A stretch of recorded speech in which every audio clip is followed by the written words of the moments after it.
Okay. We were talking about the 7 or 8 important things that we need to concentrate on to lead a healthy life. Okay. Before we go into the TCM class, I told you we'll be talking a little bit of nutrition. So that is what we did. We talked about how to incorporate the air element, the water element, and the earth element. That is the food, the nutrition. Okay. At the end of this class, we'll talk a little bit of nutrition with TCM aspect also. So before that, let's look at all the other important aspects that we need to concentrate on to lead a healthy life. Okay. So this is where we are.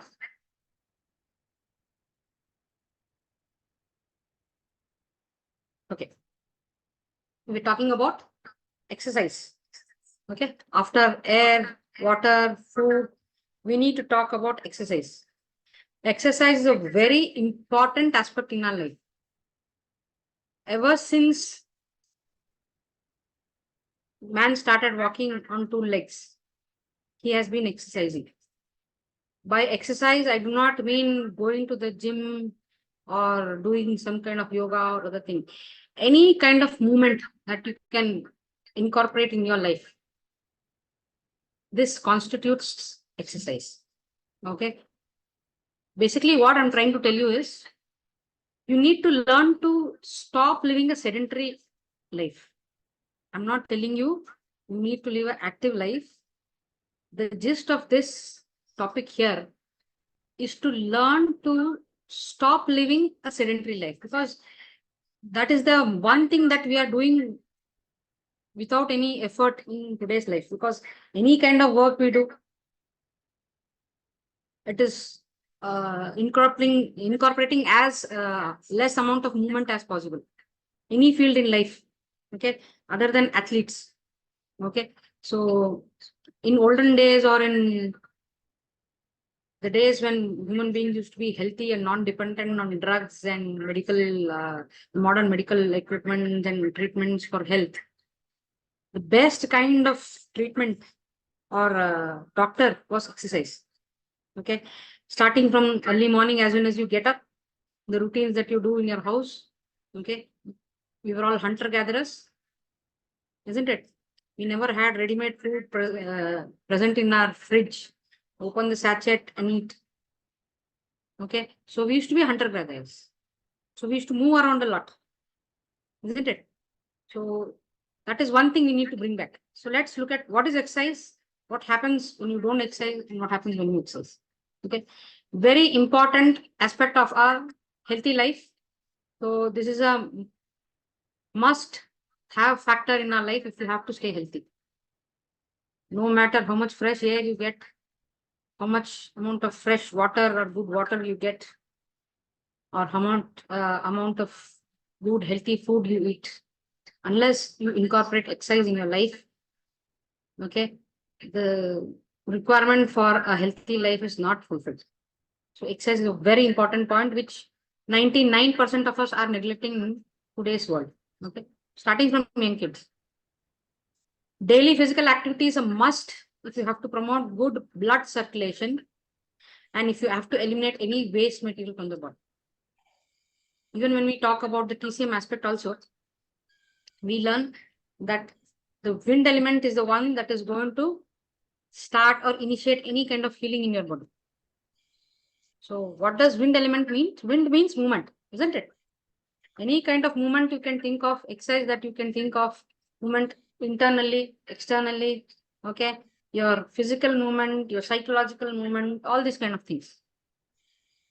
If you're moving and doing all kinds of exercise and you're still having a lot of thoughts that are stagnant in your body, in your mind, okay, you're not able to let go of them, or the thought circulation or metabolism is not happening. That is also not good. So you need to exercise both physical form of exercise and mental form of exercise also. Okay. Exercise keeps free movement of all body parts. Okay. It helps in the free movement of all the body parts. Okay. When you don't move, your body will start to rust or decompose or degenerate. Okay. Remember, what you don't use, you will lose. Right? People who believe in Darwinian system of evolution, Darwinian theory of evolution, okay, it believes that what you don't use is lost. Okay, we have so many vestigial organs in our body which we don't use, and hence they are of no function and they're mere organs that are present. Okay, so if you want to retain something, you need to keep using it. Right? So make use of all your physical body, your hands, your legs, your back, your bones, your muscles, everything. Okay. Without movement, thyroid hormones will not flow freely. They can't produce enough hormones because our hormonal system is very closely related to one another. Okay. So when you are doing some form of exercise, there is a lot of adrenaline and other hormones, cortisol and other hormones that are involved. So when these hormones are secreted or stimulated, they in turn stimulate the formation, production, and interaction of other hormones also. So proper exercise, regular exercise, consistent exercise, okay, will lead to the free flow and production of your hormones. Okay. Without movement, your pancreas will not be able to produce insulin. I'm sure most of you might have heard that people who suffer from diabetes, the best kind of treatment that doctors suggest to all the patients, no matter whatever kind of therapy you're taking. They can go for conventional kind of medicine, natural medicine, alternative medicine, Ayurveda. It is said, it is a general norm that diabetic patients are supposed to walk or do some kind of exercise. Why? Because exercise stimulates your sugar metabolism. It activates your fat metabolism. See, we know that there are two forms of energy sources in our body, majorly that our body use. One is carbohydrates and the second one is fat. Okay. Carbohydrates is easily available and easily digestible and produces easy energy, whereas fat acts as a reservoir kind of energy and it is bit difficult to digest, and when it is digested it gives you more amount of energy per calorie of energy burnt or fat burnt as compared to carbohydrates. So why our body is taking carbohydrates as the first form of energy, easily available form of energy? Okay, this is all because of our evolutionary memory and programming that has happened in our body. Okay, so I would recommend all of you to read one particular book called Sapiens. If you don't have the book or if you can't buy the book, if you don't have time to read the book, okay, you can all listen to the audiobook. It is available in the audiobook form also. There, in that book, you'll understand, or the author has clearly mentioned how our system, our lifestyle has evolved. Okay. We as human beings are not only existent for the past 5-6 centuries. Okay. But our major lifestyle, today's environment is influenced by the past 5 to 6 centuries. But our body, our brain that is programmed. Okay. Even in NLP, we learned this. Our physical body is modern, but our brain, the structure and interaction of our brain is very ancient. In ancient days, we used to be hunter-gatherers and we used to find it very difficult to find food. So fat used to be a very rich source of food. And whenever the body is capable, it is going to convert all the food source into storable form and store it as fat. And it will use carbohydrate as the fastest and easy way of metabolism, because in case you are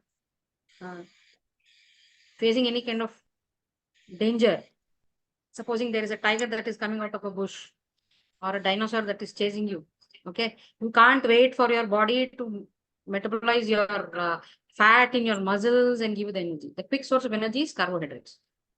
So through evolution, okay, nature has made our body to choose carbohydrates as the first form of energy.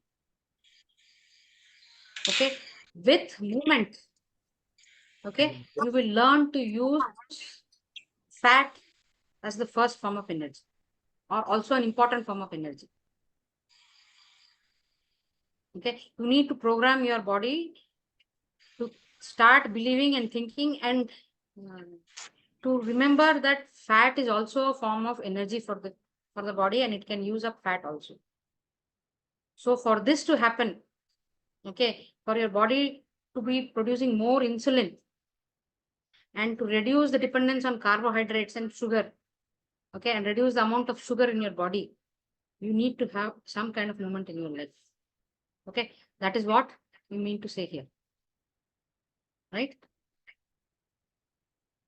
Okay. So with movement, your pancreas will learn to produce enough insulin and start using and producing insulin when, as and when required. Okay. So with movement, okay, or without movement, your stomach and your digestion is impaired. Okay. Your stomach will have low Jataragni, and the fire in your belly is reduced without movement. Okay. Remember, when somebody is having indigestion problems, they'll say, why don't you go take a walk? Okay. Most of the time, we think we need to control stomach related issues with food. But the major source or major cause of issues in the stomach, particularly when it comes to phlegm accumulation or indigestion, other things, is lack of exercise. This we don't realize. Okay.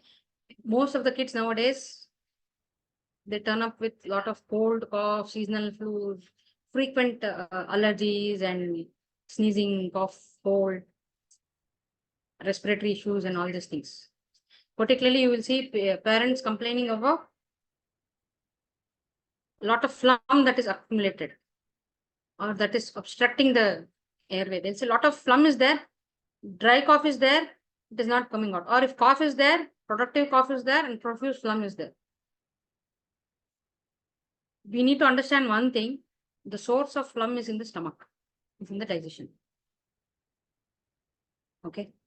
If your children are not moving enough, they're sitting with iPads, computers, okay, video games, or even indoor board games or whatever, they are not exposing their body for any physical activity, because that is the age where they are filled with wind.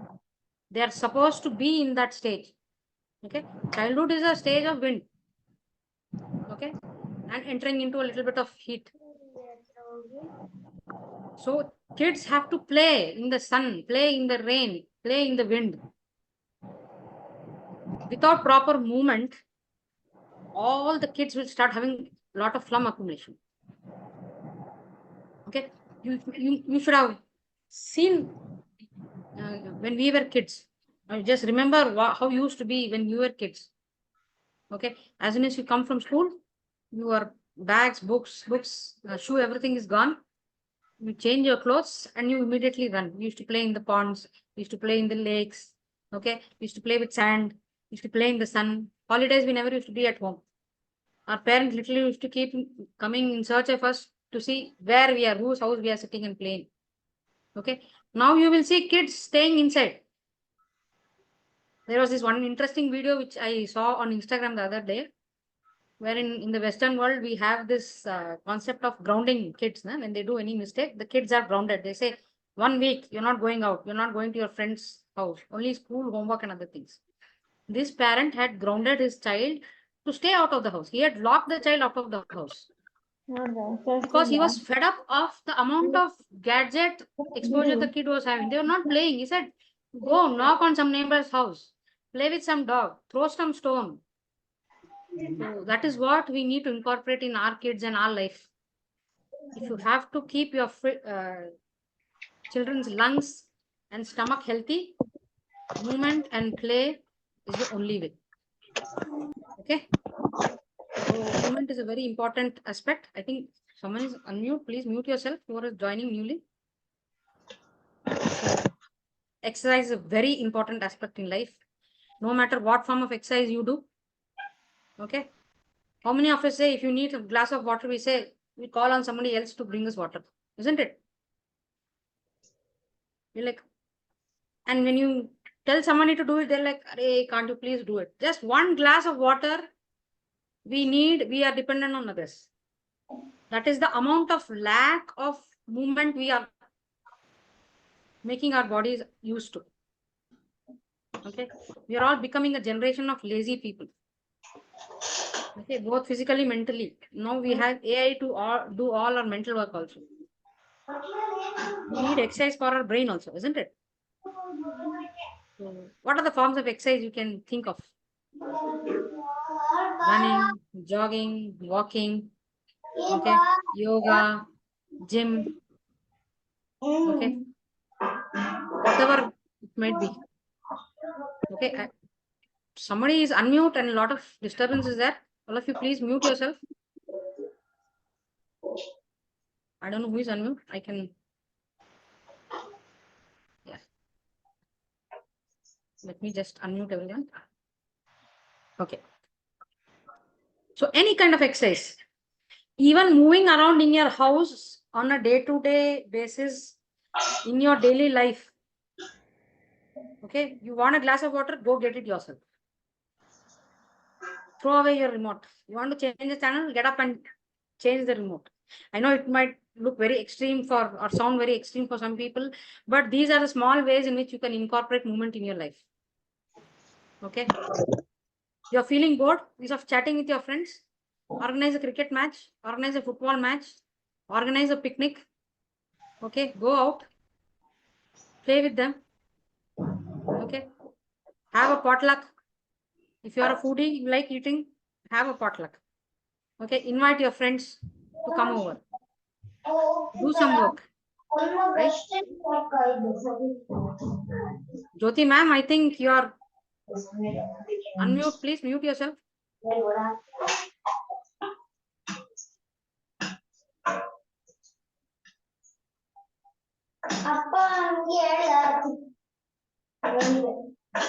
Jyoti ma'am, I please request you, please mute yourself. I don't know who is this Jyoti. I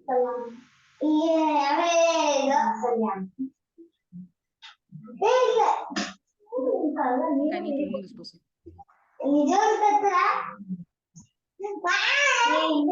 Okay, so we need to incorporate movement in our life.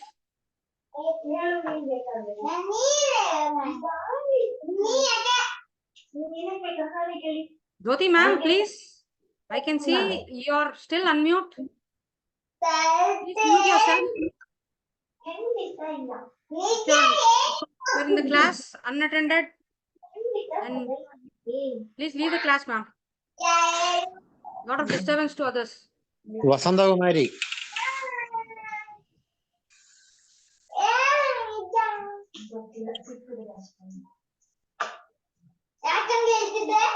This is not done. I'm not able to identify who's unmute here. Please maintain some decorum in the class, no? We should not be disturbing others also. Because there are people who are really interested. Okay?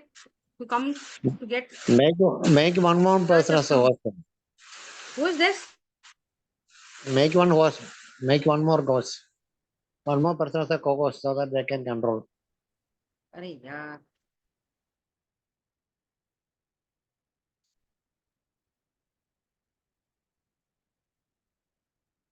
I don't know. This is creating a lot of disturbance in classes.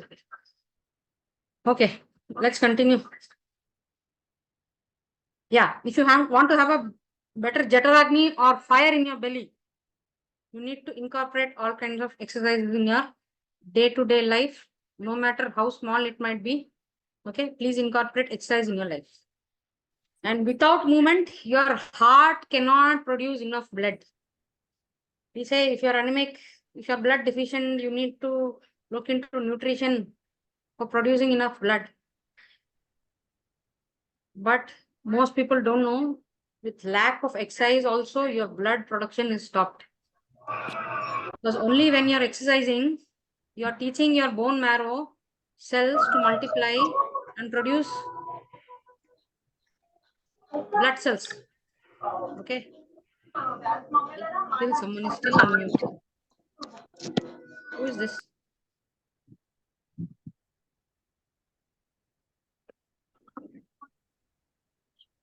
Okay, I think from next class we will expect little decorum in class. Okay, as soon as you enter the class or enter the meeting, please mute yourself. Okay, I do not want to mute everyone all at once, because sometimes some people might have some doubts. They might have to unmute and answer. So that is why I have kept the option of you people to unmute yourself and interact in the class. But in between the lecture, if I have to keep reminding people to mute themselves, the whole class will go in this zone. Okay. So as soon as you enter, please make sure you're unmute. Okay. Any queries you have, any doubts you have, you will get chance. Okay. At the end of the class or in between, I'm also reading your chats. So if any issues there, I will ask you to unmute. I will name yourself and I'll ask you to ask your doubts. Okay. So please mute yourself, all of you. Okay. So we're talking about blood deficiency.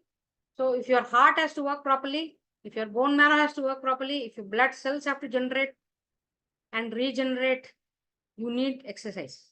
Okay. So exercise is a very big topic. I can talk for 2 hours complete lecture on exercise. Okay. It is that much important in our life, and it is that much neglected part in our life. Okay. What else? Without movement, without exercise, our muscles will become weak and flaccid. Okay. Even our body cells have memory. Like us, they are also lazy. Only when you call for, they will start working. Okay. If you're not giving constant work to them, they will also become lazy, weak. So only with exercise, you can get a well-toned, active, strong muscles. And remember, the stronger your muscles are, your muscle system are, the stronger your circulatory system will be. The stronger your immune system will be. Why is this? Because remember, our circulatory system consists of heart as a major part. The heart is a physical pump that can circulate the blood throughout the body. And our lymphatic system and our circulatory system very closely associated with each other. Okay. All our immune system, our cells, immunity, everything lies within our lymphatic system. And there is no separate pump like your heart present for your lymphatic system. Okay. Our lymphatic system works well and circulates only when there is movement. Okay. Remember, we consider our calf muscles to be the second heart. So the more you are moving, the more your legs are moving, your lymphatic system is circulated. It is able to cleanse your body. Okay. Your immune cells are able to reach each and every part of your body. So if you want to stay healthy, if you want to have a good immune system, okay, exercise is very important. Okay. I always keep quoting about Dr. B.M. Hegde. Okay. He always recommends, he says, if you're feeling tired, if you're weak, okay, or if you feel ill, the best thing you can do is you can go for a walk. Okay. Right.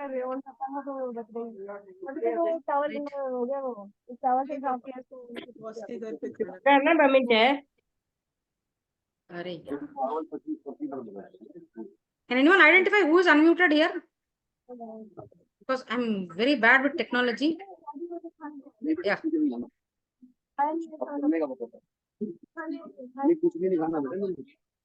Okay, there's one request right now. A lot of disturbance in the group. Okay.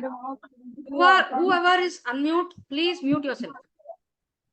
I'm trying to mute everyone one by one. Okay. As soon as you enter the group, please mute yourself. Okay. Because if I have to keep interrupting the class, my flow will go. And if my flow is gone, I'm a wind kind of person. Okay. Both in terms of physiology and imbalance kind of person. So wind is representing flow. So if my flow is gone, you will be losing a lot of information. Okay. So if you want to extract as much information from me, I would request all of you to mute yourself and not interrupt the class by all these things. Okay. If you have any doubt, that is a different kind of interruption wherein I will be interacting and my flow is still on. Okay. So this is the final time I will be asking in the class. Anybody who's joining, please mute yourself. Okay. Yeah. So exercise is a very important aspect. Now we know why we need to do exercise and what are the benefits of doing exercise. We also need to look at some myths of about exercise. What are the myths of exercise that we commonly hear? Okay. Exercise is for weight loss. How many of you have heard this? Exercise is for weight loss. Okay. We need to do exercise only when we need to lose weight. Exercise is not meant only for weight loss. Exercise is meant for everyone. Exercise is meant for building up your bones, building up your strength, increasing your digestion, increasing your immunity, increasing your mental stability. Okay, for everything. Exercise is not just for weight loss. This is a big myth. If you believe that you need to do exercise only if you need to lose weight, if you're lean and thin, okay, and you feel I don't need to exercise, then I'm very sorry. You're losing up on a very big important aspect in health. Exercise is not meant only for weight loss. Okay. Weight loss is a byproduct of exercise. When you do exercise, you tend to make fat as an important energy source, and your body starts to recognize fat as an energy source and it burns more fat. And in the process of exercise, you lose weight.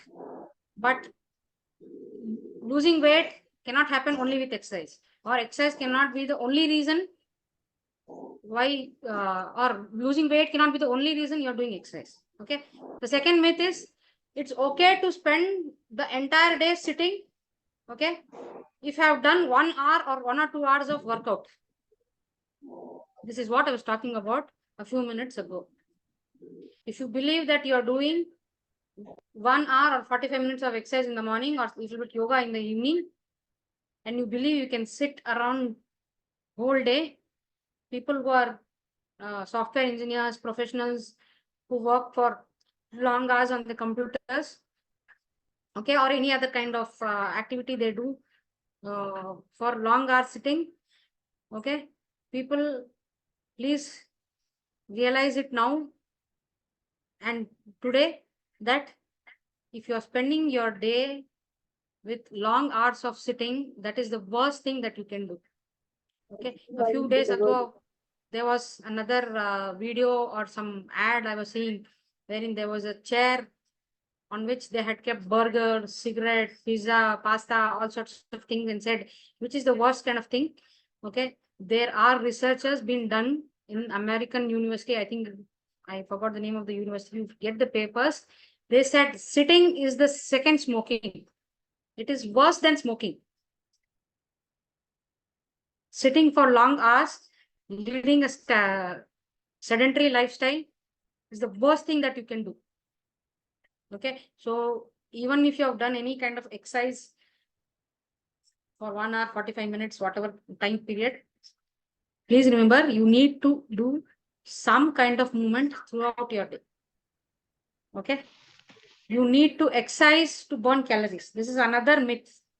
Okay, if you have to burn calories, then you need to do exercise, or if you do exercise only, then you can burn calories.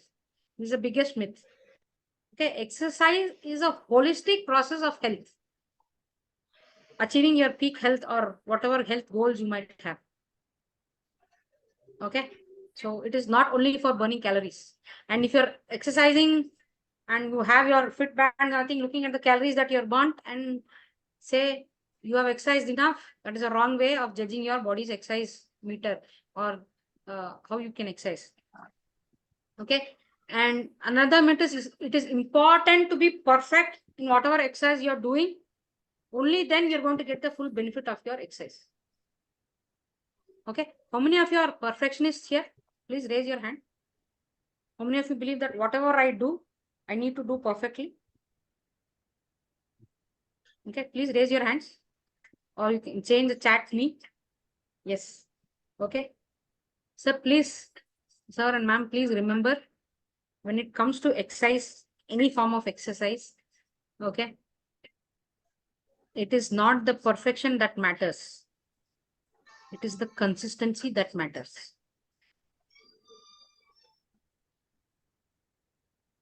Okay. How many of us will say that unless until I get my running shoe, I will not go for running? Because somebody has told me, if you do running in your walking shoe, it is not good. So I do not have a running shoe. I do not have a track pant.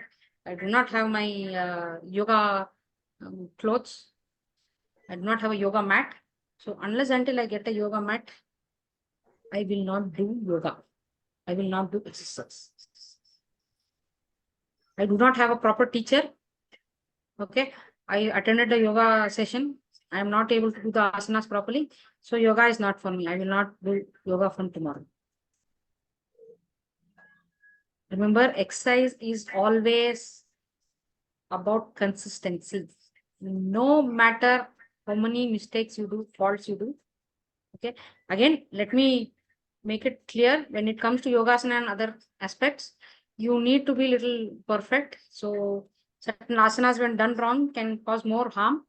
So small little exercise that you can do on your own, if you're doing them on a consistent basis, you will be doing better than people who are doing advanced kind of yoga and they're not regular. Remember the story of the tortoise and the hare? Tortoise and rabbit story? Only with consistency, regular effort, the tortoise was able to win. No matter how much skill you have, how much resources you have. This applies to all aspects of your life, not just exercise. Consistency is the key, is the mantra. Okay. So this is another big myth. So it is not important to be perfect, but it is important to be consistent. Okay. Remember to be consistent every day and move throughout the day. Any small kind of movement that you can do. Okay. Now you see in most of the tech companies, the complete sitting arrangement and their infrastructure is changed. You will find people standing and doing jobs. Okay. They have adjustable chairs wherein you can adjust the height of the chair. You can stand when you want, you can sit when you want. Or even when you're sitting, there are a lot of exercises that you can do sitting on your chair. Okay. Just constantly moving your feet can reduce your diabetes. If you're sitting on your chair and constantly shuffling on your feet, itself triggers your body intelligence to believe that you are doing some form of exercise. Start metabolizing your fat, start using all the excess sugar in your body. Okay. So do some kind of movement throughout the day. Okay. Do not break the chain. Any kind of exercise that you're doing, do not break the chain. If you're missing it for one day, that's okay. But never miss for 2 days, Nandu. This is the biggest mantra for habit building. Isn't it?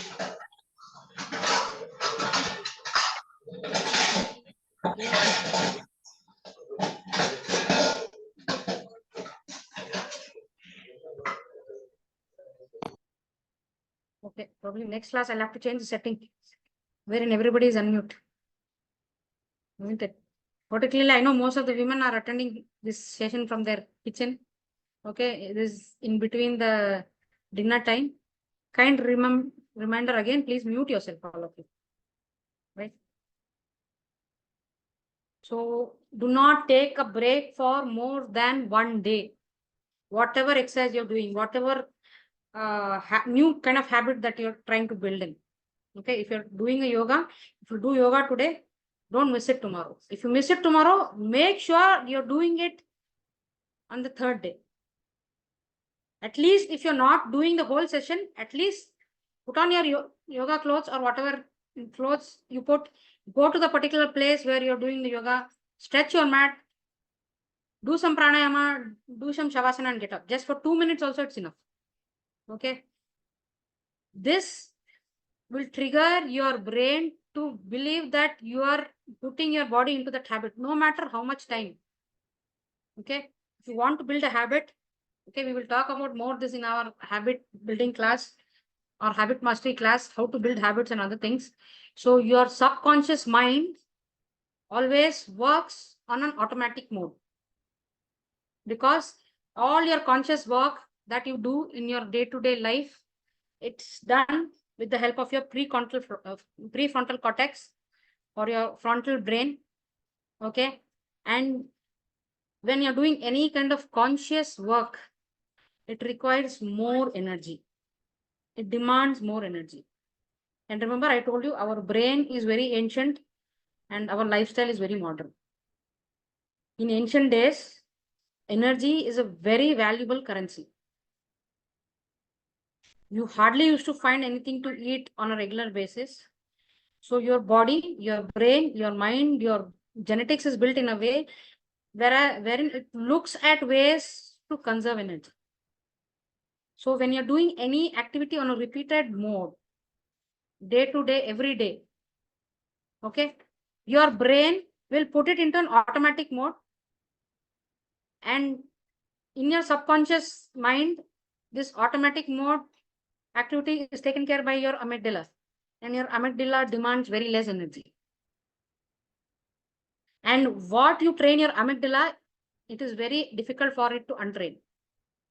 So if you want to become consistent, if you want to become a consistent learner, if you want to become a consistent worker, if you want to become a consistent jogger, you want to become an athlete, okay, you want to become a fitness enthusiast, you want to become a trainer, whatever, okay, you need to prove it to your mind. Your prefrontal cortex will ask you for proof, saying that please show me the proof that I need to store this into my subconscious mind or into the automatic space, because space is a very important aspect, right? Okay, your brain will retain only important things and it will allot space only for important things. So you need to prove it. When you have to believe someone, okay, you will ask for proof. Even in court asks for proof, isn't it? So what is the proof? Only when you do repeated actions and repeatedly show your brain that, yes, if you want to believe, if you want to say, I am not a procrastinator. Procrastination is a very big problem in nowadays. We can also have a session on complete session on procrastination, how to eliminate procrastination. Okay. Somebody is asking me, during menses, can we do exercise? Yes, you can do exercise during menses. But if your body is not permitting, if it is asking you for some kind of rest, please provide that kind of rest. Please learn to listen to the language of your body.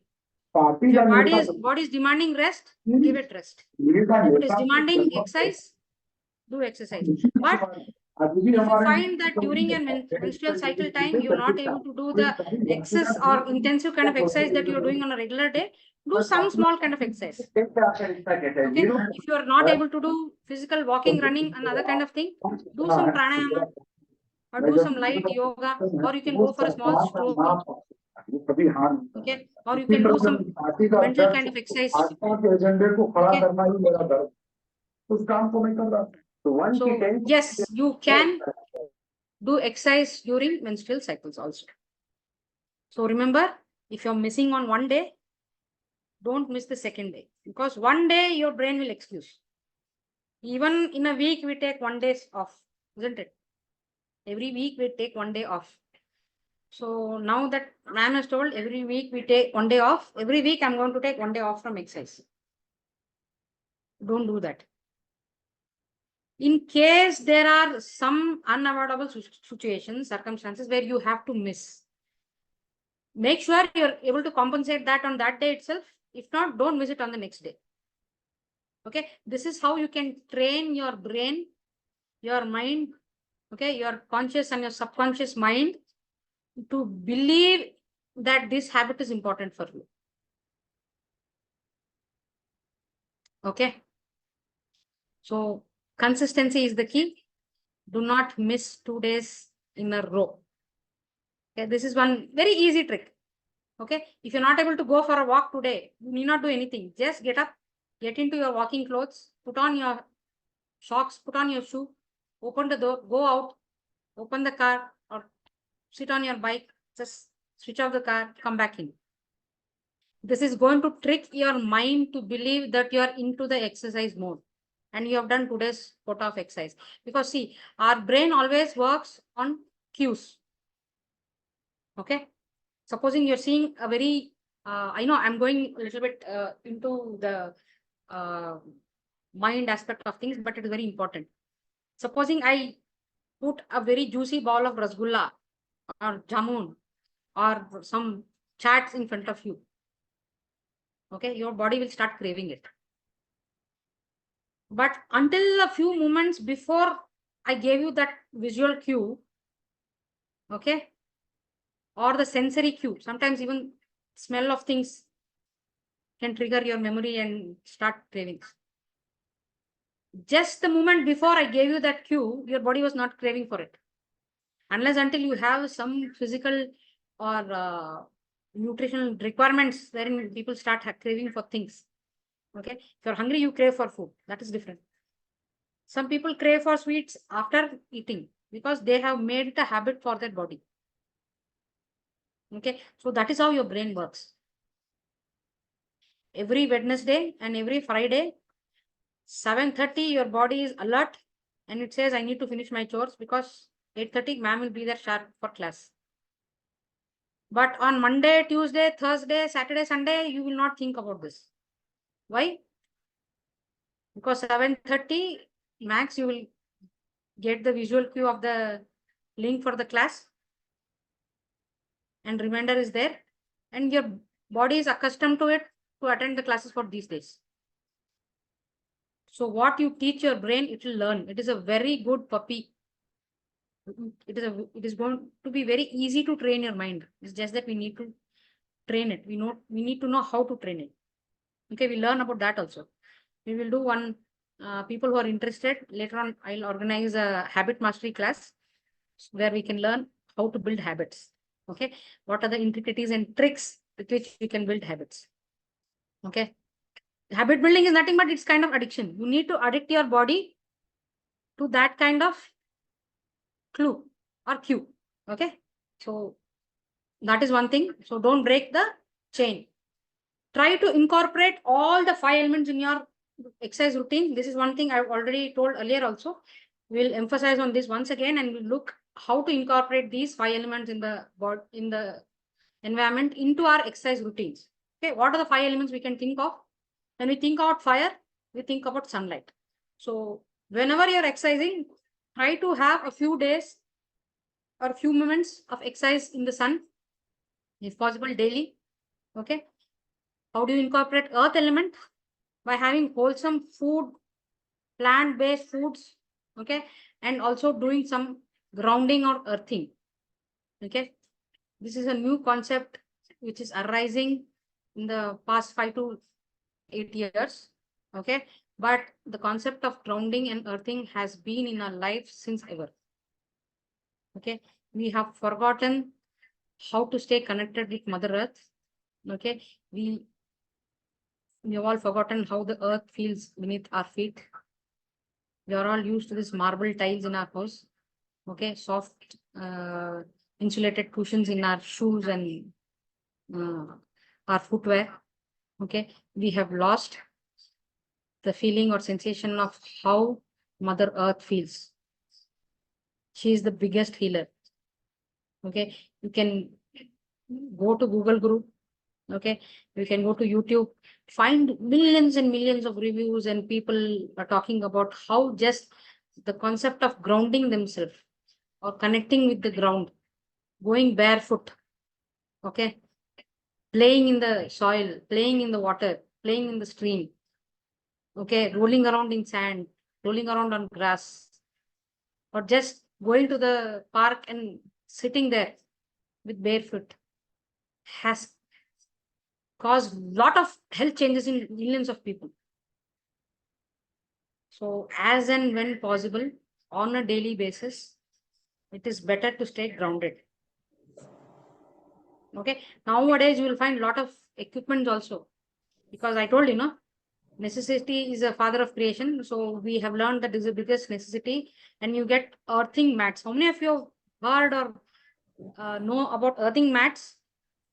How many of you have used any kind of earthing mats? Okay. You get a lot of earthing mats on Amazon. You can order them, you can use them. Best way is to ground yourself, or if you want to remove your eliminate toxins from your body after a thunder shower, the next day morning your earth is rich with all the electrons it needs to eliminate the free radicals in our body. So after a good rain, take a walk in the rain, play in the puddle, okay, and ground yourself and earth yourself. Okay, this is one excellent way to stay healthy. Okay, so earth element has to be incorporated in our exercise. Yes, the next element is water. How do you incorporate water? Drinking adequate water before and after exercise routines. Okay, having foods that are rich in water, that is yin-rich foods we need to take. Okay, basically juices, fruits, vegetables. Okay, and incorporating 70% of water in our diet. Yeah. Day-to-day consumption. Okay, and in other class, people were also asking about what kind of water is good, what kind of water we need to drink. Okay. The best kind of water you can drink is the water that is exposed to elements. Okay, if you're able to have a well in your backyard or in your house, if you're drinking the well water, it is the best kind of healing water you have. Okay, you might have heard people keeping sun drenched water, moon drenched water. They say these are healing waters, isn't it? You take a copper vessel or a silver vessel, you put water in that and expose it to the sun, or you keep it overnight, exposing it to the moon during the Purnima night, and the next day morning you're drinking it on empty stomach. Okay, they say this has a lot of healing properties because it is exposed to the elements, sun, air, earth, everything. These kind of vessels, mineral rich vessels, have a lot of conductivity. So they have a lot of earthing effect in that. So if you're able to use these kind of vessels for eating food and drinking water on a day-to-day basis, that is good. If you're drinking water of an earthen pot, that is also very good. If you're drinking water of your well, okay, and please remember that water also, the well also has to be clean. If it is adulterated or poisoned or some kind of mixing is there in the well, you need to make sure, because nowadays that also we need to take care. A lot of underground seepage of toxins happens nowadays.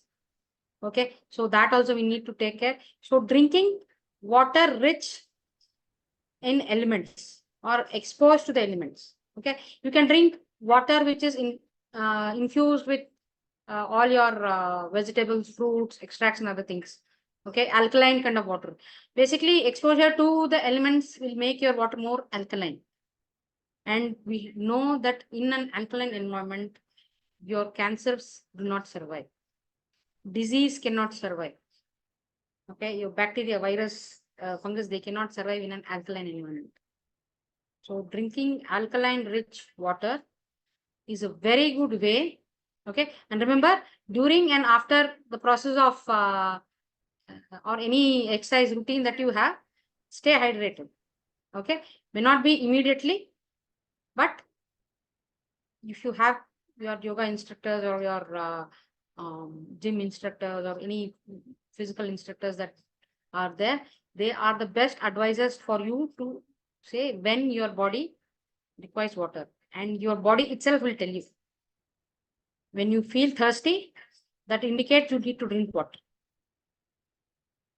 Okay, so drink water when you are thirsty. And how to drink water, we have discussed already in the last class. So you need to chew your water and drink your food. So please follow that. Make a habit of that. So these are the three elements. What is the next element? Next element is the air element. So exercising open space and trying to take in as much as fresh oxygen in your body is the best way to incorporate the air element in your body. Okay. This we already talked in the last class. And the last element is the space element. Okay. Somebody was asking me about what is the space element in the last class. So the hollow space inside and around us all over in the cosmos is space. The hollow space or empty space between Earth and Moon, Earth and Sun, Moon and Sun, between all the planets, between the stars, between the galaxies, that is space, isn't it?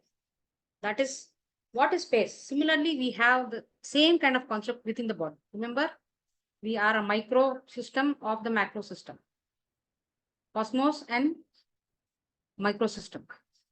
So the hollow space within our body is space. Okay.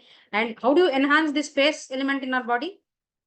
The major organ which has or major system which has lot of space in it is the digestive system and the circulatory system. We cannot expect the circulatory system to be void or empty. Okay, it always has to be filled. Okay, if the volume of blood decreases, then you will start having internal wind related issues. Okay, this we will learn in diagnosis, and even in the basic course also we have talked in TCM that when there is blood deficiency, whatever gap or space left out, it has to be filled by air or wind. Okay, so when it is filled with wind, you will start having all wind related issues.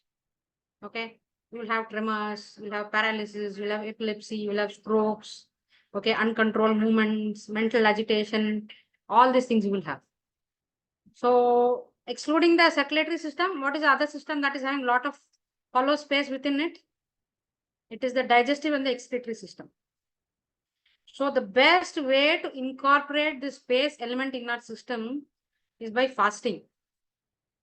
Okay, two ways of fasting. You can go on a complete 24-hour fasting, or you can do an intermediate fasting.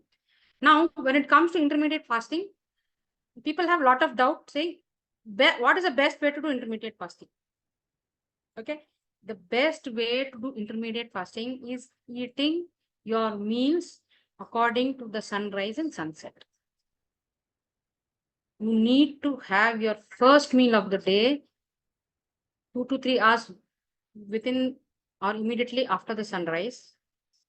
That is usually generally we consider sunrises between 5:30 to 6:30. Okay. So from 6:30, if you consider, you should have your meal before 9:30 or maximum 10 o'clock. First meal of your day has to be before 10 o'clock. It has to be a wholesome, nourishment rich, in rich food. You have to eat your breakfast like a king. All the nutrients that you require, proteins, carbohydrates, vitamins, okay, all the different tastes that you can find. Okay. That has to be your first meal.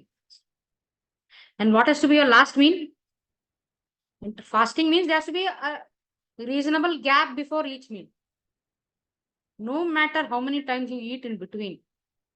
Generally, Ayurveda says people who eat once is a yogi. Who eats twice is a rogi. Or thrice is a rogi. Who eats more than thrice, say on etkon hogi, means pick him up and go. He's a house of diseases. Okay. Ayurveda believes that if you, particularly when it comes to grains, you can have grains maximum 2 times in a day. Okay. And how many ever times you're having grains, ideally you're supposed to excrete that waste those many times. If you're having 2 grain rich meals in a day, you need to excrete 2 times a day. Okay. That is what some Ayurvedic practitioners will say. So now coming back to intermediate fasting, when should be your last meal? Because we say that 8 to 10 o'clock is the time frame for your first meal. So at least 12 hours of intermediate fasting or 13 to 14 hours. Researchers have found, they did an experiment on mice. They took 2 groups of mice. Okay. They fed both the groups fat rich, protein rich food. Okay. The only difference was the time. The first group was given food regularly for 2 hours, 3 hours. Yes, somebody says one time yogi, 2 times bhogi, 3 times is rogi, and 4 times is etpon hogi, dead person. Okay. Thank you for correcting me there. Okay. So in the first group, what they did, they were feeding the mice frequently, every 1 hour, 2 hours, 3 hours. Protein rich, fat rich food. In the second group of mice, the same amount of food was given in stipulated times. Okay. Early morning, once in the afternoon, once in the evening. The quantity was same. But on testing these two different groups, the group 1 had all kind of cardiovascular disease indications in their blood. Okay. But the group 2 mice did not have any of these issues, and they had elevated amount of immunity indicator cells and your stem cells and other things were more in the second group. Why was it? They came to analyze because these two groups were given, mice were given to, responsibility were given to two separate people. And when they asked, they found out that the second group, the mice were fasting for almost 13 to 14 hours. So if you are fasting for about 13 to 14 hours every day, that is good enough. Okay. Even though you are not able to complete 24-hour fast once in a while. Okay. So if you're supposed to have your first day of the meal at 8 o'clock, the previous day you're supposed to have your dinner or your last meal at least 6:30, 7 o'clock in the evening. Now people will ask me, ma'am, by the time we come home, it is 7:30, 8 o'clock. How can you expect us to have early dinner? Okay. There are ways in which you can have early dinner. You can pack your food in the transit. You can have your food, or if you're coming late, try to have light food. Okay. Have your breakfast like a king. Okay. Lunch like a miser, and dinner like a poor man or a beggar. If you're having late dinners after 10, my strict advice would be do not eat. Have some soup or have some fruit juice. Okay. Some buttermilk or a fruit which is easily digested, because it takes around 1 or 2 hours for that to digest, and your system is free of that burden. Your body can start thinking about detox. It is not burdened with the digestion process. Okay. But if you're eating before 8 or that, you can have light dinners. Don't have paratas, puris, chana vataura, okay, or rajma rice. All those things you don't eat. Or pizzas, burgers. Late night, I got late. I grabbed some burger on the way and I started eating burger. Came home, ordered pizza, pasta, and I had a piece.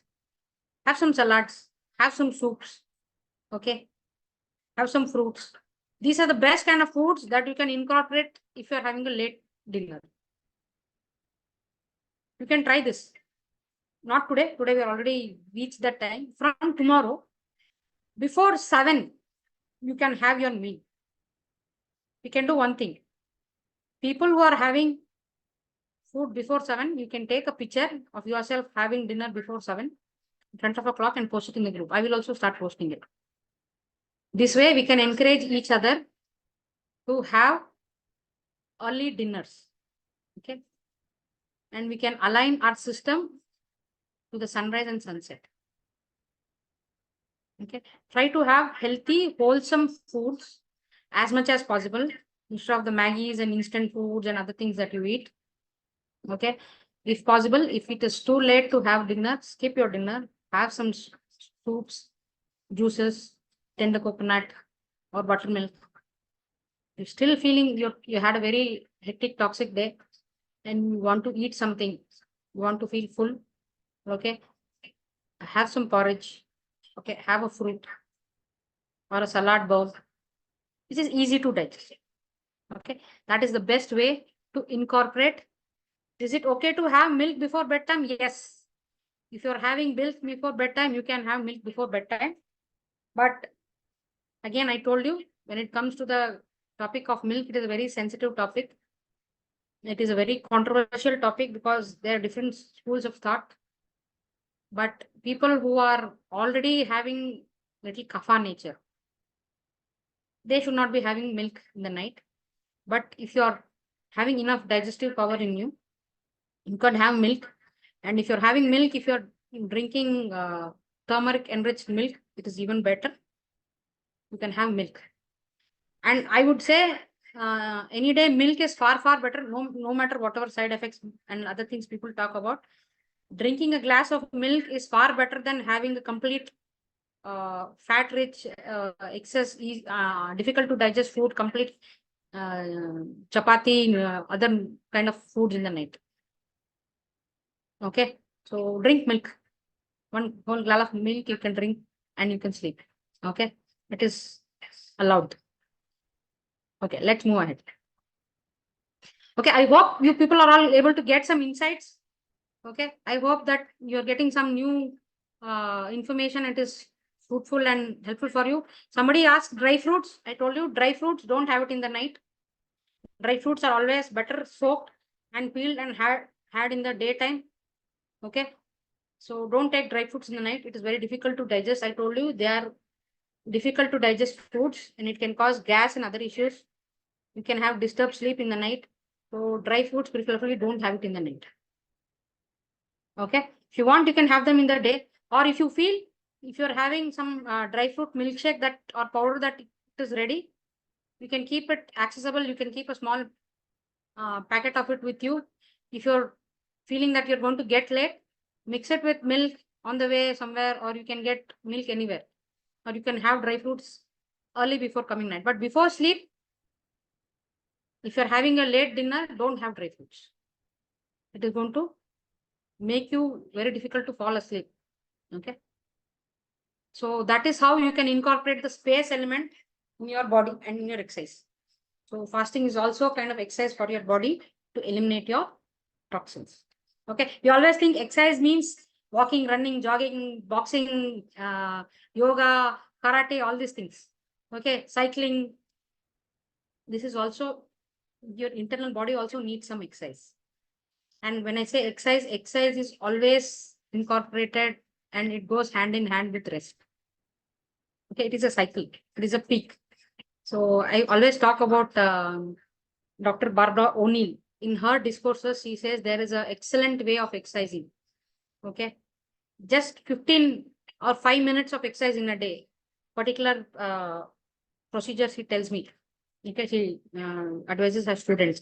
90 seconds of uh, quick or heavy cardiac exercise followed by 30 seconds of rest. Again, 90 seconds of quick cardiac exercise and 30 seconds of rest. So how is this done? This is typically you can achieve this by walking or running up a flight of stairs or running uphill and walking slowly downhill. So this is the quickest way of digesting your fat and stimulating all your hormones. Okay. By doing this, you will be stimulating your cortisol hormone. Okay. It is going to trigger and it is going to, it is a HIT kind of exercise. HIT exercise. That is what I'm exactly talking about. For people who don't know what HIT is, I'm trying to simplify it to them. Okay. So this kind of exercise is really very good. You can do a little bit more research on your own about HIT training or HIT exercise, and you can follow that in your life. Okay. And this is very easy. 2 to 5 minutes of exercise. You can do it every now and then all through the day. Okay. Like I told you, incorporating movement all through your day. Okay. Not just one particular time. So excellent way. So I would advise all of you to listen and go through as many discourses as possible in all kinds of health. I know you will find a lot of controversial and contraindicating or contradicting informations everywhere, but you will also find certain truly informative gem of informations here and there. So whatever information here in Pranamam we get, we make sure we share it with all of us, no matter in the class or in the group. So you also make a habit of sharing this kind of information in the class. It is for the betterment of others. Later in this class, we will also talk about relations and other things. So maintaining a healthy relationship is also very important for a healthy lifestyle. So this is also a way in which we can develop healthy relationship between our close circles and the society, and look about creating a complete society or community of healthy people. Okay, because they say you are what you're associated with, or you're what you're like the people you're associated with. So if you're associated with healthy people around you, or if you're encouraging people to be healthy around you, who will in turn indirectly be increasing your health also, your health quotient also. Okay, so that was about exercise. So the next important point or concept is about rest. Like I told you, rest is a very important aspect in our life. It is crucial for maintaining the yin yang balance in the body. Without rest, there is no balance of yin and yang in the body. Right? With rest comes detox and repair. The body can undergo physical repair and detox only during rest. Okay. During rest, your immune system fights all the harmful substances or any toxins that are there in the body. Okay. If there is no sleep or no rest, your immune system is weakened. Without rest, your immune system is not robust. Okay. Body recharges itself during sleep. So this recharge will increase the immunity for the next day. Okay. So what immunity you have on the present day depends on the kind of rest or sleep that you have had in the previous day. Okay. So our rest also stimulates our lymphatic system. Okay. And our lymphatic system works only during deep sleep state. Okay. I have talked extensively about this during our basic course. In our basic course, our lucky students who joined our basic course had the opportunity of attending the mind mastery classes, wherein we had one special class for sleep mastery, where we have talked in detail about the importance of sleep and how it affects and helps our health. Okay. There we have talked extensively about lymphatic system. We all know we have a lymphatic system in our body. Okay, we have a lymph that is draining or circulating all through the body and draining all the toxins and fighting all the foreign bodies, bacteria, virus, all the other things. Similarly, we have a separate lymphatic system in our brain, running through our lymphatic cells. It is called a lymphatic system. Lymphatic system works in detoxing and eliminating the toxins in our brain, and this works only during deep sleep. So the only time where your brain is undergoing detoxification is during rest and sleep. Have you seen people who are sick? What do? They like to rest a lot. They like to sleep. We also advise them to sleep, take rest. Why is that? Because only during sleep and rest, your lymphatic and lymphatic system are active. Particularly during deep sleep, we have talked about and discussed about different cycles in our sleep during our sleep mastery. If people are interested, we can have one class for that again. Okay, for the new students who are there. And only during that phase of deep sleep, your lymphatic system is active, and it is kind of literally kind of a flush. It is going to flush out all the toxins from your brain. So if you want to have an active, sharp mind, brain, you need to have a good sleep. People who have not had good sleep or are sleep deprived for a long period of time, you will see they are working like zombies. It is a zombie syndrome that they are having. They are working on an automatic mode based on whatever memory is stored in their subconscious mind. They are not working consciously.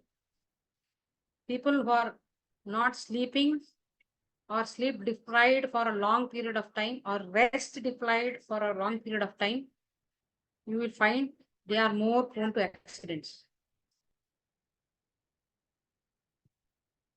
Okay, so sleep and rest are very important for detoxification of our brain, for the lymphatic system to work. Okay, and rest and sleep increases our learning ability. Okay, with rest, okay, we know that during the daytime our short-term memory is active.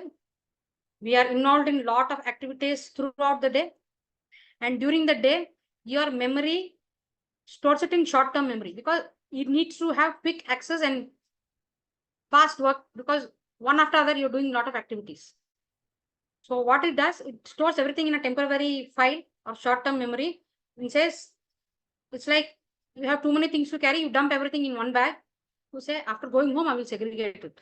I will see what is important, where it has to go. It is like your shopping bag. All the ingredients are put into one bag. When you come home, you segregate it in your fridge, in your almirah and other things. Okay. So similarly, during daytime, your short-term memory is active.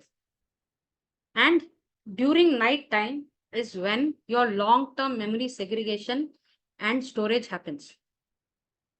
If you want your kids to have better memory during exam time, or if you yourself want to have better memory, retaining all the things that you have access to throughout the day, if you want to recollect them, memory is not just storing. What do you mean if somebody says, I'm having a poor memory? They're like, I know it is there. It is in the tip of my tongue, but I'm not able to recollect. So memory in essence is a cumulative of storage and recovery. You should be able to store and you should also be able to recover. This long-term memory segregation, recovery and other things happens only during night. During rest, your body is not functional. All the energy is concentrated on your brain and your detox of your body, your lymphatic system and other things. Okay, your liver is active. It is doing all the detox in the body.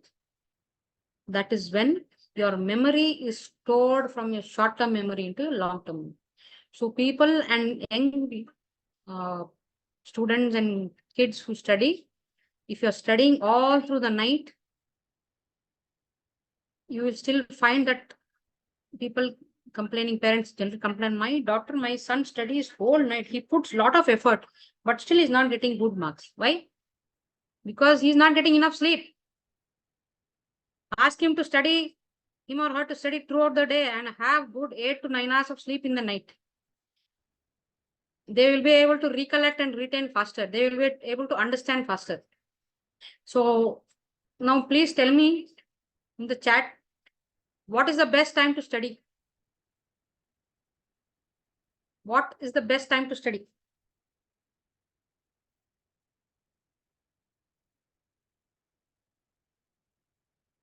Morning. Mornings are the best time to study. That is when your cortisol is active. Cortisol is giving you that push, that energy, that oomph factor. It is waking up each and every cell in your body. So that is the best time to study. The absorption is better during daytime, and when you sleep over it in the night, you will be able to store it for long term and you will be able to recollect it better. So absorption happens in the day, storing and recollection process, the segregation happens in the night. Supposing you have a lot of items in your library and you just file the books and you want to take out, or your files, you want to take out one particular file. There is some income tax filing that you need to do. You want to take out one particular file. It will be very difficult if it is all haphazardly arranged, isn't it? But if it is all neatly arranged, order labeled according to its date, time, whatever category, and other things, it is easy for recollection. This is what happens in the night. Okay, so for better memory, you need to have good sleep. Okay.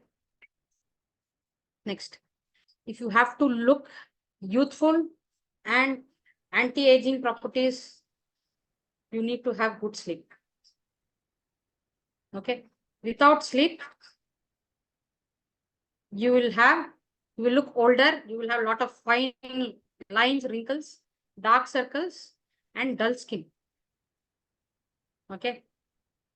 So even for looking youthful and young, you need rest and sleep. It's a very important aspect in our life. Okay. Now, how to have good sleep? We talked about rest and sleep. How to have a good sleep? Okay.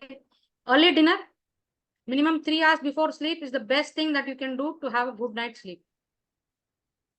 Okay. People who suffer with lot of insomnia, most of the times it is because of food retention. Okay. Or your body is actively digesting food, so it is not getting enough blood supply and energy supply to the brain. Okay. Yes. And no distractions will be there. Exactly. Well said. Okay. So you need minimum 3 hours of sleep. Before you sleep, you need to have your dinner. So like I told you, if you're having your dinner at according to the sunset, that is maximum 7:30. If you're having your dinner, 10:30 you will be able to sleep. And in our TCM cycle, we have learned that that is a time for our wind energy, right? 11 o'clock onwards, your gallbladder and your liver will start detoxing your body. So that is before that liver and gallbladder starts working, your stomach has to be free of the digestion process. Okay, so early dinners will lead to good night's sleep. Okay. And you need to be early to sleep. That happens with only when you had early dinner. And you have to wake up early. If you're waking up early, you'll be able to sleep early. This is a domino effect. If you're waking up late, all your daily activities happen late.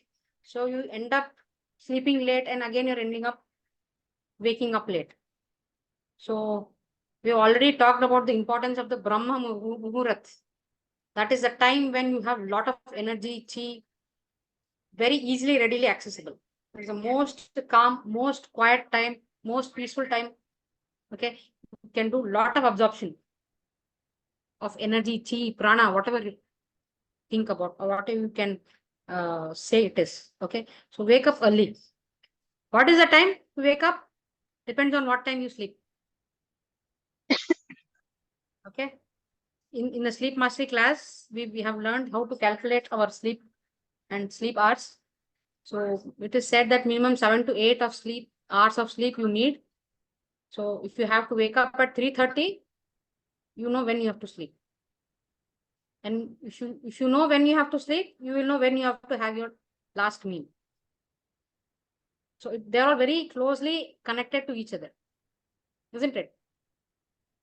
So if you have to wake up at 6 o'clock, you have to finish your or start that complete your 8 hours of sleep quota. So you have to sleep early before 10 o'clock. You have to sleep at 10 o'clock. You have to have your food early. So it is a very closely related link. Okay. So sleep early, wake up early.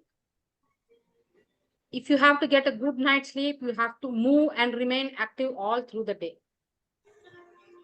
Only when you are physically exhausted, only when you have used up all the cortisol or generated enough cortisol in your daytime, okay, your body will go into the rest mode. It is a feedback mechanism. It will say, I have finished my quota of cortisol consumption in the day.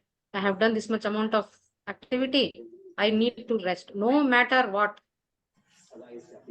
Even if there is a big dol baja going next to you, you will sleep.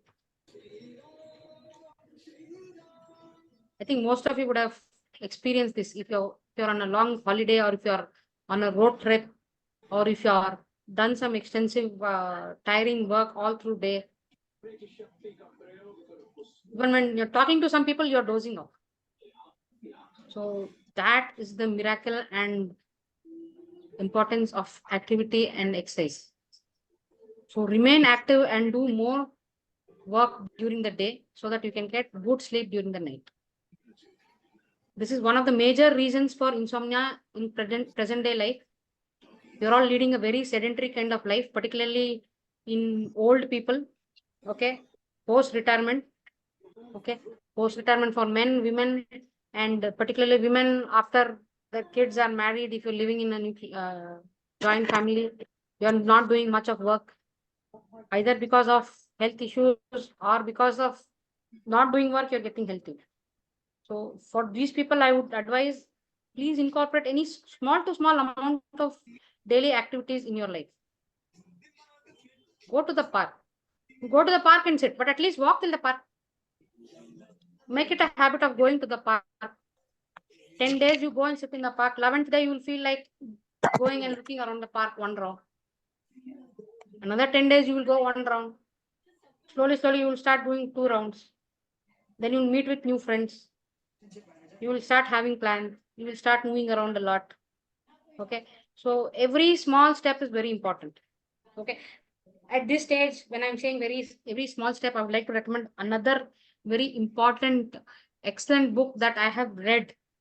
Okay. And I use for habit building, and even for my classes, I use content from that book. It's called Atomic Habits.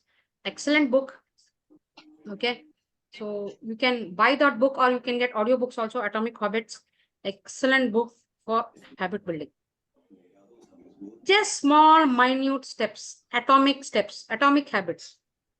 Atomic is a very small thing. So even that small percent of change that you do to your lifestyle every day will lead to a compounding effect in your health and in your habit and your lifestyle. Okay. I would recommend that book to everyone. Okay. Please read that book if possible. Okay. So movement is very important all through the day to have a good night's sleep.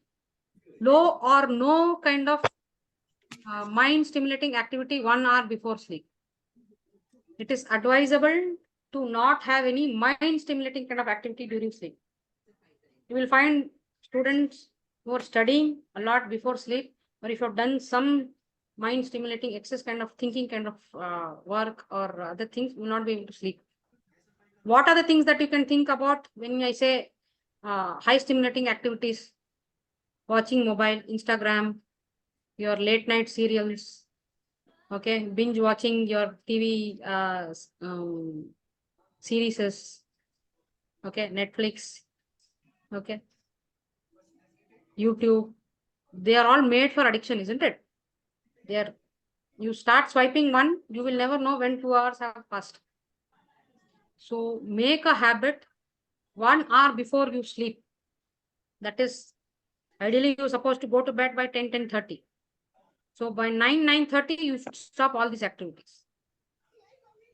Preferably. I will not say it is a hard and fast rule because I know people need to work. Some people need to work. Some students need to complete their assignments and other things. But after this, make sure you're doing some low stimulation activities and calming your mind before you go to sleep. Do some little bit of meditation. Okay. There's certain techniques also which we have talked about in our sleep mastery class. Okay. Following these techniques, you can get a good night's sleep. Okay.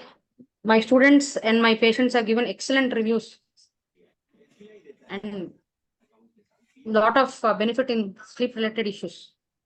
Okay. So dream disturbed sleep, startling in sleep. Okay. Not able to sleep properly or waking up in the middle of the night. All these things, they have found excellent results. Okay. By following simple steps. Okay. Very bad. Okay. Basically, no electronic gadgets or pakora bright खाया light. होगा ना Blue पूरा light that is emitted from the gadgets. Bread pakora तुम्हें नहीं दिया गया था तुम लोगों के लिए पिज्जा Electronic. मंगाया गया Geeta ma'am, please mute yourself. Pizza नहीं सूट करता वो भी थिन क्रस्ट नहीं था अच्छा Who is Sangeeta, please? Sangeeta Jain. Yeah. The worst enemy for your sleep is blue light. The blue light that is emitted from your laptops, from your mobiles, from your iPads, from your tablets, from your television, or even from your tube lights. These are the worst enemies for your sleep. So people who are using gadgets 1 hour before sleep, slowly, you will start having insomnia. It is also very bad for your eyesight. Okay, it is going to strain your eyes. It is going to strain your brain. And remember, melatonin is a very important hormone for sleep. And melatonin cannot be secreted in presence of sunlight. During day, melatonin is not secreted. And these blue lights from your gadgets will mimic the sunlight and will stop the secretion of melatonin. Okay. If melatonin is not secreted, your sleep is disturbed. So try to avoid blue lights before sleep. Okay. If you want to learn more about this, we can have another sleep mastery class if people are interested. So we will learn. It is a 2 hours complete session wherein we'll talk about all the important things required for sleep and what happens in sleep cycles and how do you calculate your sleep cycle and other things. So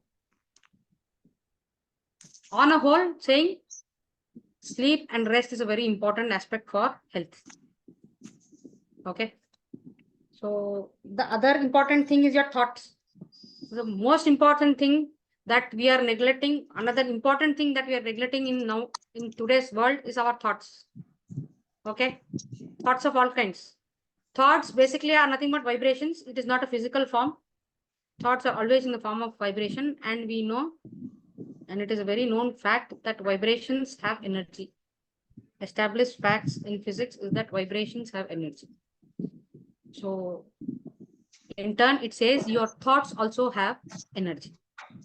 Okay. Thoughts have the power to manifest into material. It is known fact that what you think, you become or you manifest. Okay. In terms of health, wealth, and everything. Okay. Yes. Somebody says, please conduct sleep mastery class, madam. Sure. But it is a paid class. So if more people are interested in joining, we can discuss about that later. But for now, we will concentrate on today's class. We will discuss the remaining in the group. Okay. I'll be very happy to share the information with everyone. Okay? So thoughts have the power to manifest into material. What you think, you become. What you think, you can make. What you believe, you can do. Because belief is also a form of thought, isn't it? Good thoughts will generate good vibrations and good energies and lead to good results. Bad thoughts lead to bad vibrations and bad energies. Okay. So it is a known fact. It is a established fact now. It is no more a secret. Okay. So each and every thought is associated with an emotion. And when your thoughts are deeply associated with your emotion, it has deep, profound effect in your life, in your health, in your wealth, in your relations, and everything. Emotions are the strongest form of thoughts that you can have. If you want to manifest anything, there's this one particular technique that I'm going to give it to you today. Okay. Manifestation mastery people will take. Okay. How to manifest things that you need in life. If you want to manifest anything or to make anything come true in your life, simple trick is associate that particular event or object or anything that you want to accomplish in life to a very strong emotion of yours, particularly a good positive kind of emotion. Okay, you will be able to manifest it better. Okay, for example, I'll give you 2 scenarios with the same kind of requirement. Okay, there's person A who wants to become rich. There's person B who wants to become rich. Okay, person A is thinking, my neighbor is having Mercedes car, all these things and things. I want to become rich. I want to see him down. Okay, he's having the emotion of jealousy in him. So his wants are deeply rooted in the thought of jealousy. There is another person B who says, I want to become rich because I see a lot of poverty around me. I see a lot of help people require around me, because I see a lot of potential where I can contribute to the society. And he keeps thinking, I want to help people. I want to become rich. I want to become rich. I want to do something for the society. I want to contribute something to society. I want to do, leave something constructive before I leave.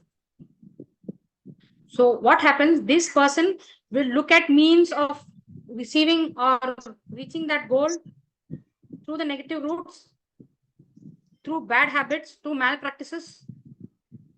He might get rich, but eventually what will happen? You have seen a lot of people who have NRIs now, no more living in India. Okay, wouldn't like to name them personally, but what has happened to their life?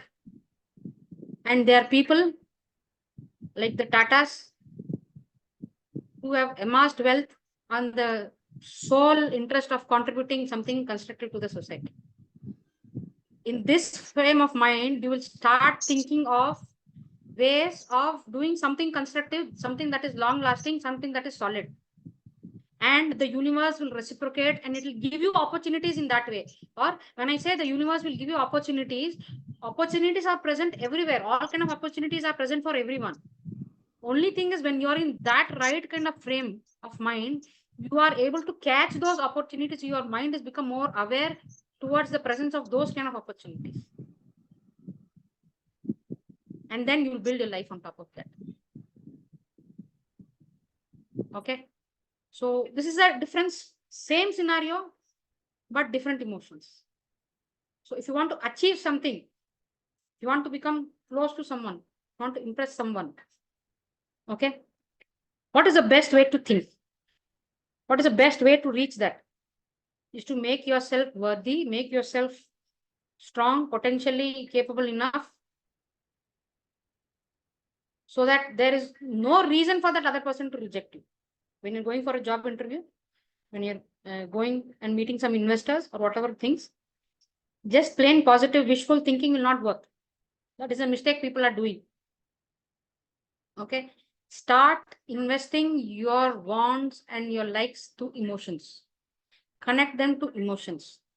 Give them the proper reason, kind of emotion, and it will manifest. Okay. I hope this small little information is useful to you. Okay.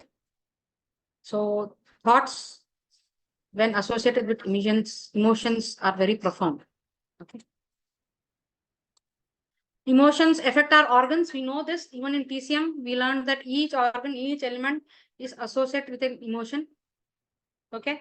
So each kind of emotion that you have indirectly will lead to that kind of effect on your health and well-being. Okay. Too much of anger will lead to gallbladder stones, liver-related issue, liver abscess and other things. Okay. Lot of sorrow will lead to heart-related issues. Okay. Psychological related issues. When we, in TCM aspect, when we say heart, it is not a physical heart. Okay. It is more the Shen or the mind-related aspect that we talk about. Okay. Depression and other things. Psychosomatic diseases that you have is because of sadness. Okay.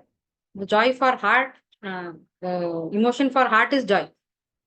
If there is no joy and lot of sorrow, your heart is affected. Lot of overthinking, not able to eliminate your thoughts or recycle your thoughts, will start having digestion and other related issues, hormonal related issues, diabetes, okay, thyroid related issues, all other. If you are having too much of worries, your immunity is low. Okay, if you're having a lot of fear, your kidney becomes weak. Okay, so each emotion, each thought is associated to an organ and can lead to other betterment or improvement of that organ, or can lead to disease. The choice is with us. The situations in life is not in our control. Okay. And there is no point cribbing about what is not there in our control. What you can control, you work on that. You can control your emotions. You can't control how other people treat you. Control or learn to train your body to look at situations differently, train your emotions differently. Okay. So that is the best way to health. So remember to constantly stay free of emotions. When I say free of emotions, I don't say you should not have love, you should not have joy, you should not have sorrows, you should not have anger. It is a part and parcel of these organs, right? We are made up of all these 5 elements. So you're bound to experience all these emotions. When I say free of emotions, I mean to say do not stick to those emotions. Emotions are meant to flow. Let them flow. Do not stick with them. If you're angry, express that anger and forget that anger. Okay? It is a cycle, na? In TCM, we know cycle. Those who have learned a little bit of basic or have little knowledge of TCM and acupressure, we will know that we in the 5 element system, it is a cycle that is there. From the liver, it has to energy has to move to the heart. So when you are angry, the emotion is with the liver. So experience that anger, resolve that issue and move into the emotion of the heart. It is the joy. Don't stay with anger. So this is the healthiest way of expressing and experiencing your emotions. Holding on to oppressed anger for a long time can also cause a lot of thyroid issues, liver related issues, fatty liver and other issues. So it is always bad to stop anything that is natural. If you are sneezing, if you feel like sneezing, you sneeze. Okay, anything that comes naturally to the body has to be released, has to be experienced, has to be expressed, has to be let go. Okay, promise yourself that you will do these things from today and consciously start reminding yourself at every situation that these are transient things. 5 years down the line, I will not even remember what happened, or even 2 months down the line, I will not even remember why we had this quarrel or why I was feeling so happy or why I was feeling so afraid.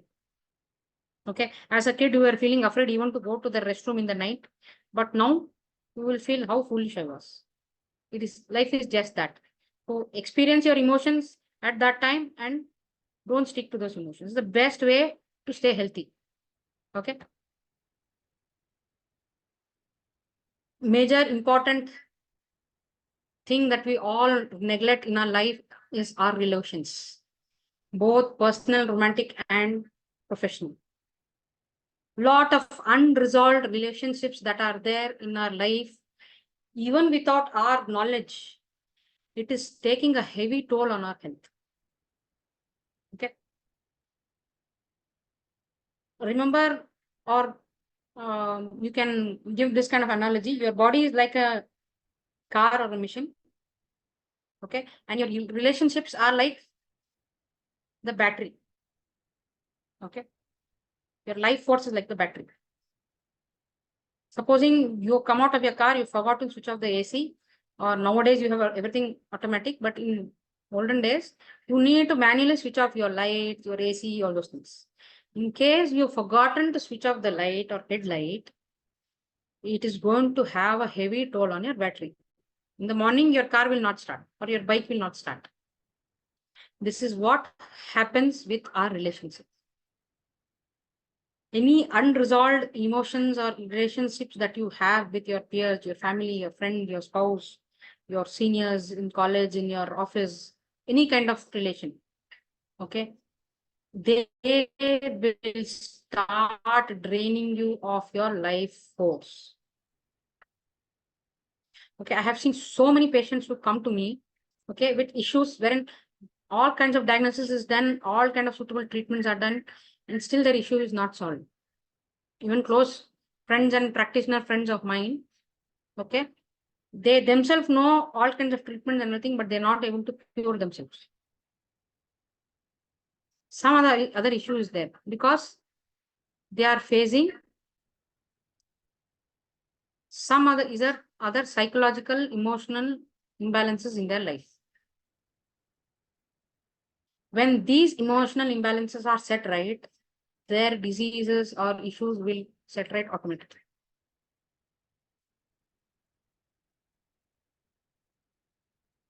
So now this information is there. You know that oppressed feelings and unresolved relationships have a very bad toll on your health. Now it is proven.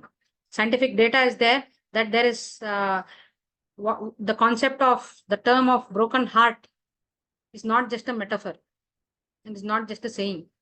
Toota hua dil is not just a saying. Breakups and issues with relationship have shown to have physical damage to the heart. And in TCM, we will later learn in our intermediate course, we'll learn about ghost points that are very good in treating these kind of issues. But you also need to put some conscious effort from your side to resolve these kind of issues. Best way is take a paper right now, immediately after the class. Make a list of the people who you feel you still have some oppressed or unresolved issue, no matter whether they realize it or not. Make a note of that and start resolving them one by one. Call them, write to them, message them, email them. Okay. Make a video, send a voice message, write a letter, do whatever. Or you consciously, if it is not the problem with the other person and you yourself are having the issue with that person, you try to resolve it within yourself. Slowly start eliminating all these unsolved issues, and you will see you have a lot of energy in you left for healing. Okay, so thoughts are very important concept for or aspect of your health. So please do not neglect them. Okay, so live a healthy emotional life for a healthy physical life.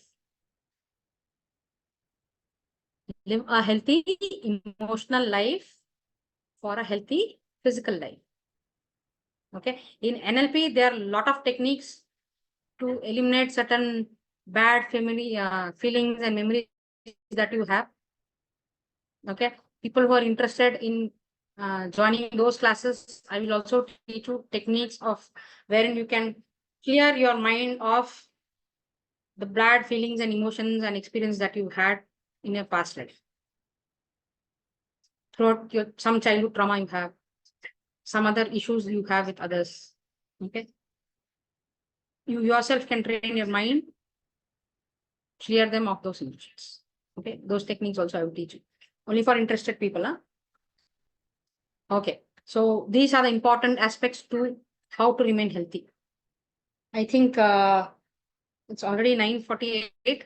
So I wanted to start off with TCM nutrition today, but it is going to be left in mid-air if I do it today. So probably we can start off with TCM nutrition in the next class. So the next class also it is going to be a free class. So please ask all your friends, your relatives, your close ones to attend those class and try to take as much benefit as required. And as for today's class, anybody having any doubts related to today's class or yesterday's class? Okay. Okay, I am seeing so many people asking, saying, I'm interested, ma'am, sleep mastery class, ma'am. Okay, please send this message again in the group so that I will have a concrete number as to who are all interested. We can add you to that group and we can organize one particular class for those particular topics. Okay, and for my basic class students, those classes will be free. As promised, it is going to be free for them. Okay. Not informed earlier, ma'am, we missed. What class did you miss, ma'am? Somebody saying, do you have recording of, what are you asking the recording for actually? A recording of your earlier classes. What like recording do you yesterday require? class. Because all my classes are recorded. Sir, recording is there. I think I've sent the recording in the group also. No? Haven't you received the link for the recordings? No, actually I joined very recently. Okay, are you there in the group, sir? If you're not there, please message me directly. This is my number in the group. Okay. Okay, this is my WhatsApp number 98807235337. Okay. Okay, you send it in a WhatsApp group, right? Yes, my WhatsApp group is there. We have a Telegram group also. You can join the group. Could you please repeat The the link number is of? there in the group. My number is 988 07 988 07. 23 Repeat it again, ma'am, 537. please. 988 हाँ 07 हाँ हाँ 23 23 537. 537. Thank you, ma'am. You are asking the recording for the past 3 classes, no? Yeah, yeah. Yeah, today is the 3rd day. The other 2 recordings along with those, today's recording is there. And if you're not there, I will add you into the group. Okay. So Yes, please join the group. All the information is there in the group. Okay, ma'am. Recordings are available in that group. Fine, ma'am. Fine. Okay. And I put the recording on my YouTube channel also. It is available for public to view. Since it is free Okay. classes, all that recording will be available. You can visit Chaya Gopinath on YouTube and my videos are available there. You can access the videos there. I can send you the link personally also. No problem with that. Okay, ma'am. So Thank you. that is Thank there. you very much. And not informed earlier, ma'am. Who is this? Florina, what information you require, ma'am? No, today's class I didn't know. Oh, okay. Don't mind. Recording will be there. You will get the recording. You can watch it at your leisure. Watch it how many times you want.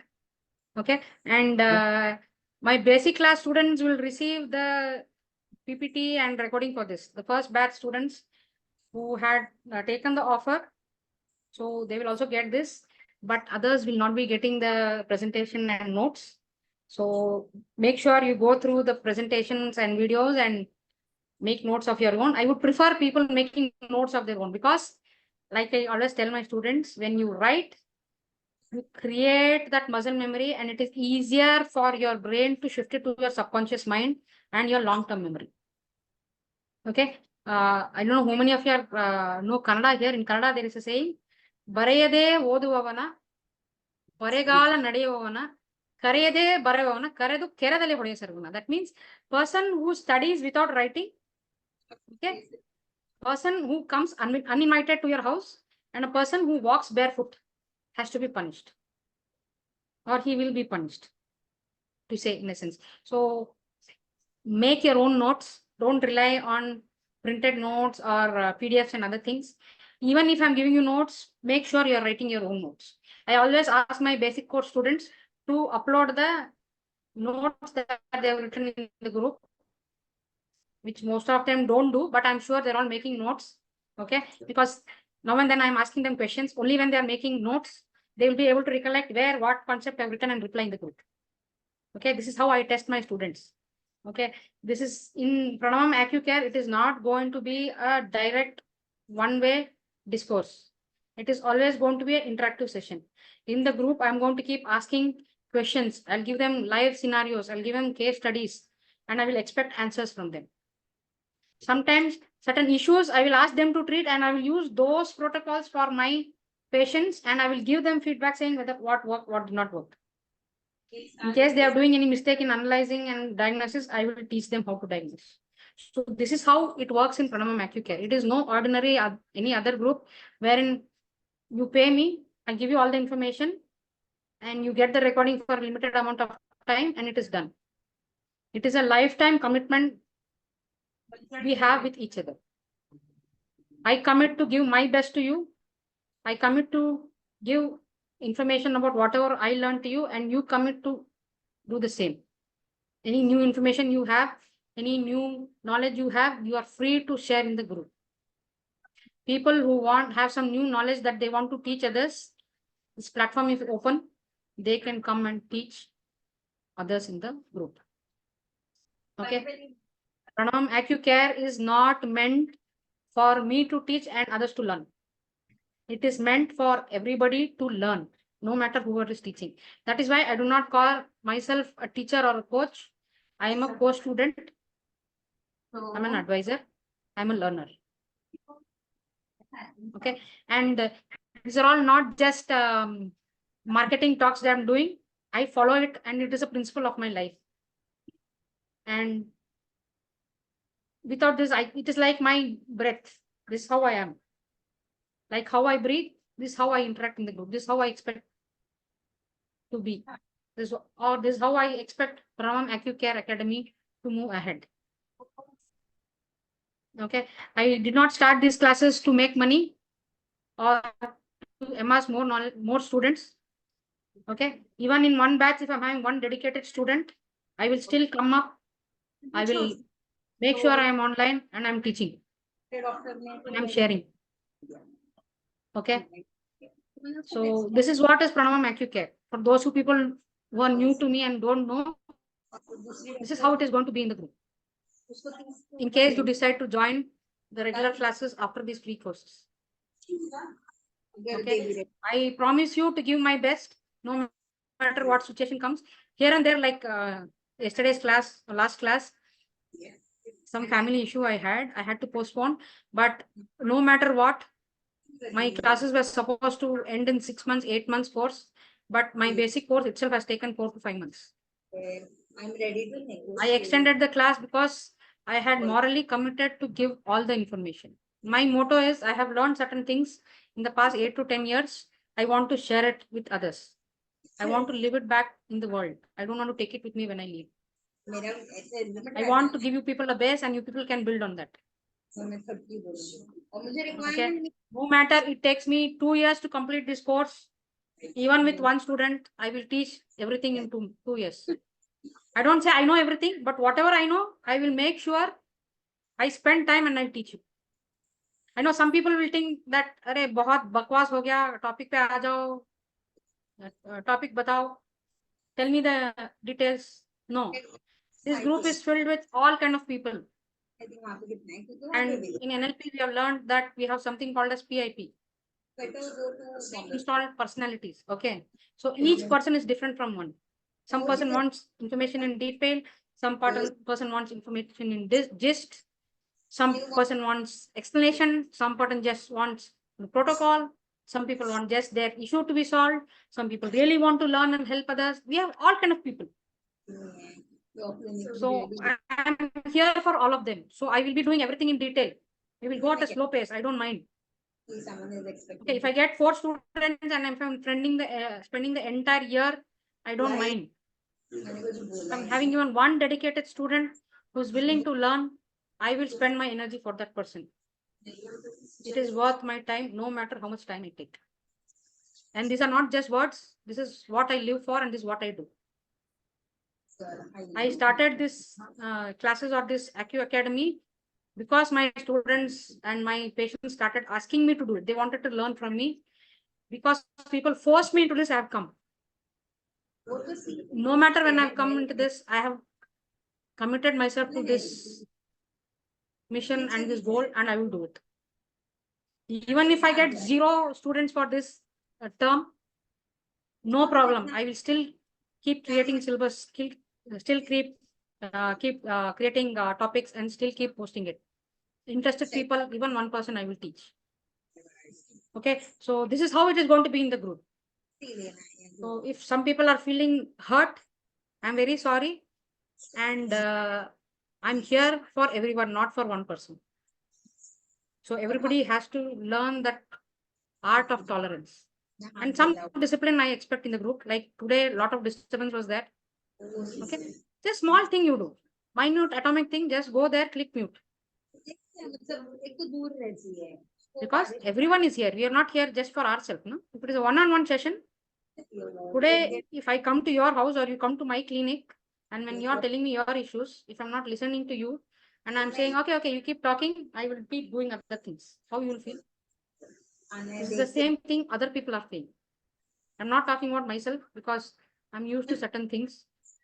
Okay, I've seen so many different kind of people and handled so many different kind of people over this past decade in this practice and this learning and other things. Okay, because we are 60, 80 people in a class and both online and offline we are there. We meet all kinds of people. How she deals with it. So I am there personally for each and everyone associated with Pranavam Acu Care, and we have a dedicated group of people in our group also. Seniors, my friends, my colleagues. They are also willing to help you. So any issues you can please discuss in the group. I'm just saying. Any other doubts, questions you have? I know these recordings, if it is not available, I will again repost in the group. So everybody can join. So the next class will be on next Wednesday, probably. I'll let you know one day in advance because right now we are relocating and shifting in Bangalore. So the renovation work is all happening. So I'm stuck in between all those things. And I should also take this opportunity to thank you people. The more I come online and the more I teach, I feel more energetic. I feel all my strains and stress are relieved. So you people are a great source of inspiration and energy for me. So sincerely, I thank you all for attending these sessions. And please share these sessions with everyone, even if people are not attended it. If you feel someone in your life is requiring this information, please share. This is a free information available. Please share it with them. Okay, let's all come together in the mission to build a healthy community. Okay, so that's all for today. I'll see you all in the next class. We'll talk more about TCM nutrition and in TCM aspect, what are the things that we need to eat, we should avoid and other things. And we will start with the regular base intermediate course classes after that. Okay, so thank you all. Good night, Shubhrat.